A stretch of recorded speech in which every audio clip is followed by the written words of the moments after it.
just looking at what I can speak on for the Gateway and Savannah teams. The Savannah team currently, we have 21 active participants.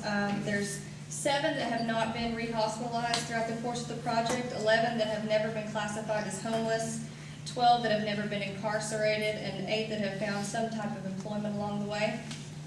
These statistics are really important because we, gathered participants in the project that have recidivism. It's repeat incarcerations, repeat hospitalizations, issues of homelessness that have been ongoing. So those statistics are important.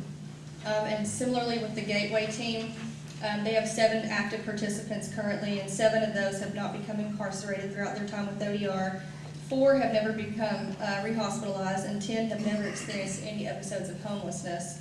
And 4 within the Gateway team have become employed in some way, shape, or form.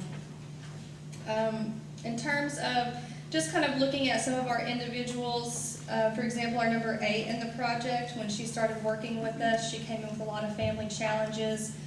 Things were not going well in her residence, had repeat hospitalizations. Through the ODR intervention, the time that we spent with her, we were able to get her to transition to an alcohol and drug treatment to address her addiction issues at that time. We've since linked her with American Work to provide supportive housing, and she's been doing really well with that placement, attending their PSR, and she's been learning a lot of skills for independent living and maintaining her sobriety, maintaining her overall wellness, attending her appointments. She's someone that we would consider to be a success story, and it hasn't been cake along the way. She's definitely had her ups and downs, but overall we're really proud of where she is today. And she's just one of the many that we have.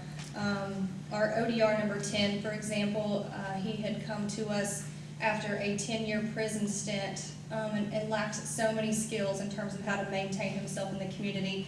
And he has been a very up and down, but consistently involved in ODR. He's maintained out of the hospital. He actually has housing now with the Georgia Housing Voucher Program, and that has been an instrumental tool that we've been accessing in order to get housing for our individuals. It's been very helpful. He did PSR for a while. He has been consistently involved in the ODR peer group. And at this point, he's been in his housing for a year now, and this is an individual that had never lived on his own. And I think that that's been with the help of ODR to help him anytime he's needed anything. He probably contacts us more than anybody that we have. And considering he's number 10, we've had him for quite a while, but he's still very heavily involved. He speaks about wanting to be a navigator himself. Speaks very highly of his relationship that he has with Bill, our peer CNS, and seeing the example that Bill has set for him, and kind of having that same idea in his head that one of these days he could get to that point as well.